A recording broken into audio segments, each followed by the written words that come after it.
नमस्कार दोस्तों, मैं आपका दोस्त दीपक मुटरेजा। शहर के अंदर कब्जे वो है बड़ी संख्या के अंदर देखने को मिल रहे हैं इन दिनों। काफ़ी संख्या के अंदर सरकारी जो ज़मीनें हैं उनके ऊपर लोगों ने कब्जे करने शुरू कर दी, यहाँ तक कि पीआईडी तक भी बन चुकी है। बड़ी बात है, बड़ा खुलासा है। हमारे साथ नगर परिषद चेयरमैन प्रीति भवानी प्रताप के प्रतिनिधि जो हैं हमारे भवानी प्रताप जी हमारे साथ हैं। सर आपका स्वागत है। पहले तो मैं ये कहूँगा, लेकिन स्वागत वाली बात ये नहीं है कि शहर के अंदर सरकारी ज़मीन के ऊपर, नगर परिषद की ज़मीन के ऊपर कब्जे हो जाना, ये एक बड़ी बात है। हाँ, कब्जे जहाँ होता है तो कब्जा छुड़वाया भी जाता है।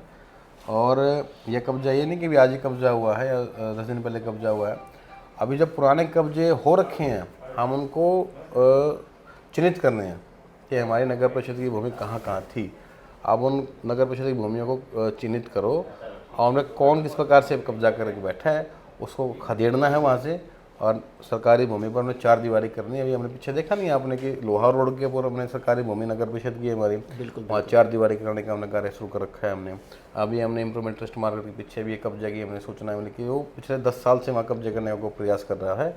तो पीछे हमने 4-5 साल पहले भी वहाँ पे उसका ताला तोड़ करके कब्जा हमने नगर परिषद का हमने सुनिश्चित किया था, लेकिन बाद में उसने फिर से अंदर से वो बंद पड़ा है प्लॉट और उसके अंदर से रास्ता निकाल लिया।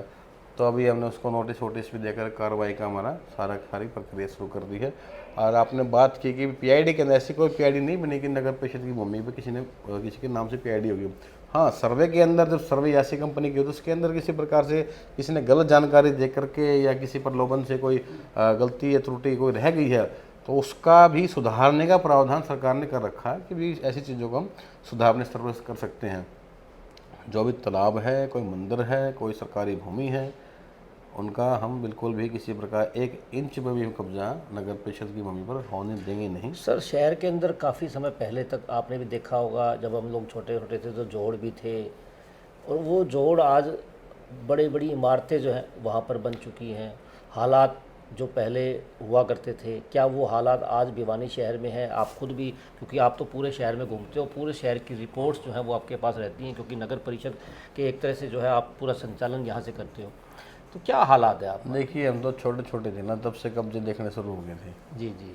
तब तक तो हमें इन चीज़ों का ज्ञान भी नहीं होगा। था। अब वो कब्जे देखिए, मैं मानूँ कि पिछले 5-7-10 साल से तो कब्जों का अभी नया कब्जा तो मानता नहीं कोई हुआ होगा। कोई हो सकता है कि छोटा मोटा किसी ने कर लिया हो तो अभी, लेकिन जो कब्जे हैं वो पुराने कब्जे हो चुके हैं। आज से 7-8 साल पहले जो कब्जे, 10 साल पहले जो कब्जे हो चुके, 15 साल पहले जो कब्जे हो चुके, किसी ने पहले बना लिया, फिर 4 फुट और बढ़ा लिया, चबूतरा निकाले, फिर कमरा बना लिया।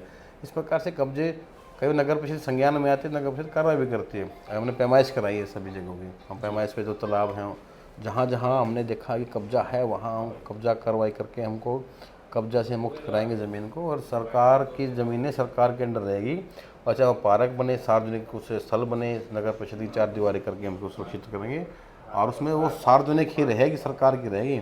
हम बिल्कुल बर्दाश्त नहीं करेंगे। सर आपके संज्ञान में आया होंगे मामले, कितने ऐसी जगहें हैं भिवानी शहर के अंदर जिन पर कब्जे हो चुके हैं, क्योंकि आपने जिस प्रकार से बताया कि आदेश जो है वो पारित कर दिए गए हैं, पुलिस प्रशासन के सहयोग से उन कब्जों को जो है हटाया जाएगा। सार्वजनिक काम को 4-5 जगह तो पीछे थी जहाँ पे हमने कब्जा कार्रवाई हटानी थी। जैसे बिछोना जोड़ का है, हमारा इम्प्रूवमेंट ट्रस्ट मार्केट का है, 1-2 तालाबों का और है, और कुछ इंक्रोचमेंट शहर के अंदर भी चबूतरे हो जाते हैं। कोई शिकायत पड़ोसी कर देता है, मार्केट के अंदर कई शिकायतें आती हैं कि भी किसी ने चबूतरा ज़्यादा बढ़ा लिया, किसी ने दीवार आगे बढ़ा ली।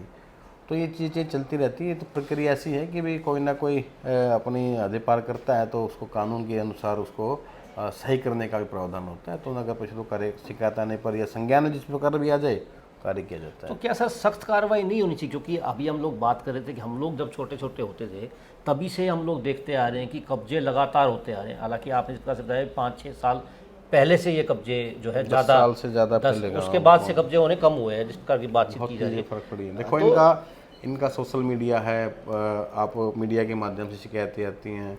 पहले क्या था कि भी लोग, आम जनता भी जागरूक नहीं थी इन चीज़ों के प्रति, लेकिन जब से 10-15 सालों से जनता भी कहीं जागरूक होगी, कुछ गलत होता है तो उसकी शिकायतें भी होती हैं, तो उस पर कार्रवाई भी होती हैं।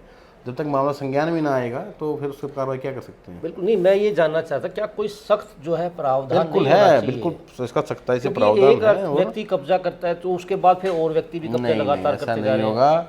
बिल्कुल भी ऐसी जहां हमने जगह चिन्हित की है उन पे सख्ताई से कार्य चला हुआ है। उसके अंदर ठीक है कोई कार्य ऐसा है कि भी एक दिन में ना हो, 2 दिन में पूरा संपन्न हो, लेकिन काम पूरा होगा। और ये जो आपने अभी बताए हैं कि जो कब्जे हुए हैं उनके ऊपर जो है पुलिस प्रशासन के सहयोग अभी से, मैंने पुलिस प्रशासन को पत्र लिखा हुआ है कि पुलिस प्रशासन की देखो कई जगह ऐसी होती हैं जहाँ बड़ा मामला संवेदनशील हो जाता है, जी जी कई झगड़े की स्थिति आ जाती है, तो वहाँ पर ऐसी स्थिति ना बने। कब्जा किसी का है तो वो प्रयास करता है कि मेरा कब्जा बना रहे, तोड़ने के लिए आऊँ तो मैं कुछ फौजदारी करने का प्रयास भी करते हैं, कि वो झगड़ा करने का प्रयास भी करते हैं। तो ऐसे में पुलिस प्रशासन साथ होता है तो निश्चित रूप से फिर वो कार्रवाई आराम से हो जाती है, इसी प्रकार संभावना कम हो जाती है। नगर परिषद चेयरमैन प्रतिनिधि भवानी प्रताप जी हमारे साथ थे। उन्होंने इस प्रकार से बताया कि शहर के अंदर कुछ स्थानों पर सरकारी ज़मीन के ऊपर कब्जे बेशक से हुए हैं, लेकिन बेशक ये कब्जे जो हैं जल्द ही हटाए जाएंगे। पुलिस प्रशासन को भी पत्र जो है वो लिख दिया गया है और जल्द ही पुलिस के सहयोग से, ताकि किसी प्रकार का कोई झगड़ा ना हो, वो कब्जे हटाए जाएंगे। खैर अब ये आने वाला समय बता पाएगा कि ये कब तक हटेंगे और कब तक लोग जो है राहत की सांस लेंगे। राहत की सांस लोगों को मैं इसलिए बोल रहा हूँ क्योंकि सरकारी ज़मीन पर किसी का अधिकार नहीं होता, वो ज़मीन जो है वो सोशल काम के लिए, लोगों के लिए होती है। आज के लिए बस इतना ही, कल फिर दोबारा मिलेंगे नई खबर के साथ। नमस्कार।